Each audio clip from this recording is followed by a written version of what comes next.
This is reinstating a position that previous commanders and as well as the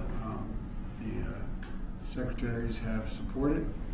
And what I'm doing is enabling all qualified Americans to serve their country in uniform and essentially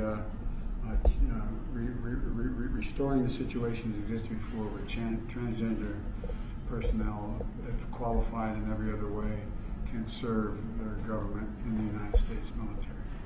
So that's what I'm about to sign, and I'm going to get a chance, I'm told, a little later on another matter, later this afternoon when I speak to another order, to answer all your questions on a whole range of things. But I'm going to be going to the swearing in shortly after this, okay?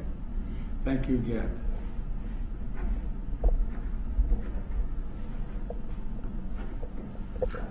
All right. Thank you. This is reinstating a position that previous commanders and as well as the secretaries have supported. And what I'm doing is enabling all qualified Americans to serve their country in uniform and essentially restoring the situation that existed before where transgender personnel, if qualified in every other way, can serve their government in the United States military.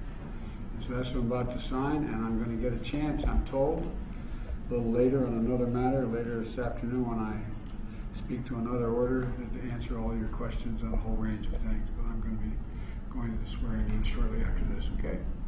Thank you again.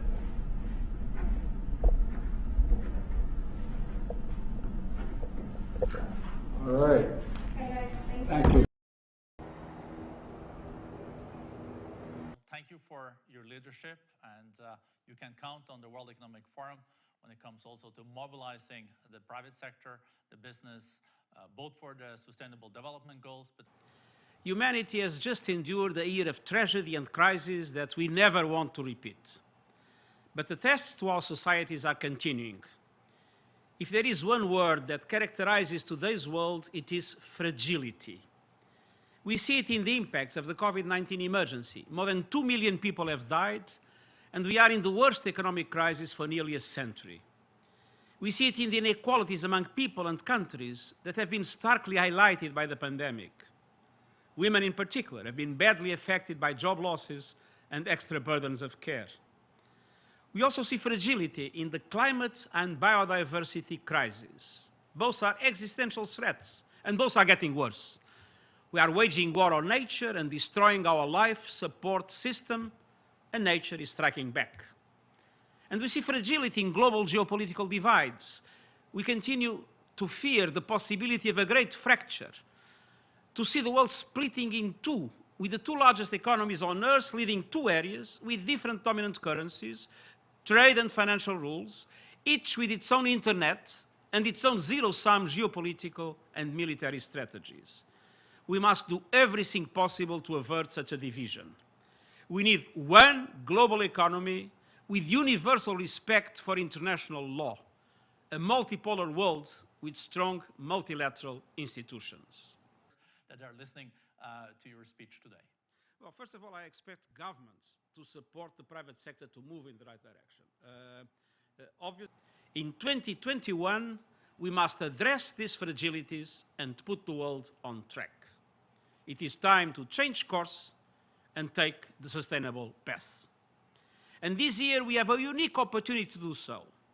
We can use our recovery from the COVID-19 pandemic to move from fragilities to resilience.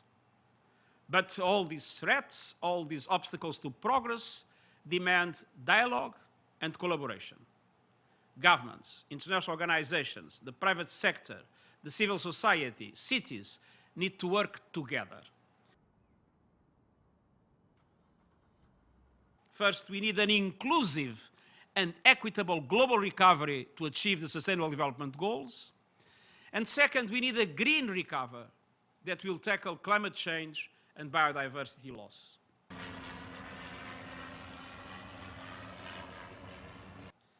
Vaccines are quickly reaching high-income countries, while the world's poorest have none at all. If developed countries think they will be safe if they vaccinate their own people while neglecting the developing world, they are wrong.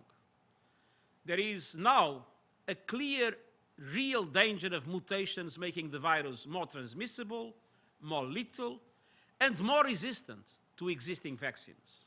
And we must act fast. Vaccine production capacity around the world needs to be massively scaled up, licenses made available, and affordability must be ensured. Vaccines must be seen as global public goods, people's vaccines. And that requires full funding for the Access to COVID-19 Tools Accelerator and its COVAX facility led by the World Health Organization.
Bienvenue, Madame la Ministre des Armées de la France, en Grèce, à un moment vraiment historique, la signature du contrat d'acquisition de 18 Rafales.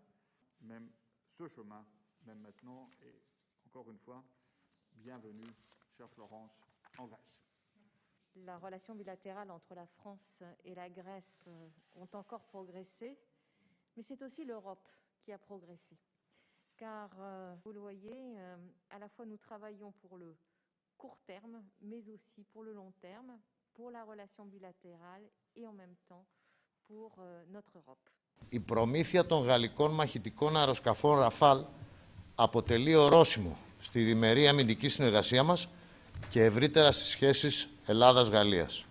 Η επιλογή της αγοράς των γαλλικών μαχητικών Ραφάλ υπογραμμίζει το στρατηγικό χαρακτήρα των ελληνογαλλικών σχέσεων και την αμέριστη στήριξη της Γαλλίας στη χώρα μας, απέναντι σε κάθε πρόκληση και απειλή. And let me perhaps add that the President spoke to the CEO of AstraZeneca this morning by phone, Mr. Pascal Soriot, and she made it clear that she expects AstraZeneca to deliver on the contractual arrangements foreseen in the advance purchasing agreement. She reminded Mr. Soriot that the EU has invested significant amounts in the company upfront, precisely to ensure that production is ramped up even before the conditional market authorization is delivered by the European Medicines Agency.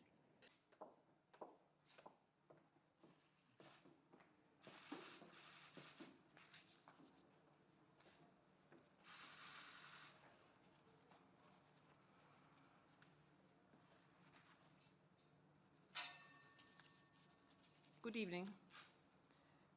You know that AstraZeneca's vaccine is currently in the final stages of approval with the European Medicines Agency. If all requirements are met, the European Medicines Agency could recommend market authorization by the end of this week.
quart d'heure de surveillance. Alors, vous tournez un petit peu la tête, là, je désinfecte. Très bien. Et je vous pique. C'est bon? Parfait. Eh ben, venez, vous êtes la bienvenue. Gauche, droite, on s'en fout. Et voilà. C'est fait. Vous pensez à votre pied. Merci. Bonne journée. Merci de même.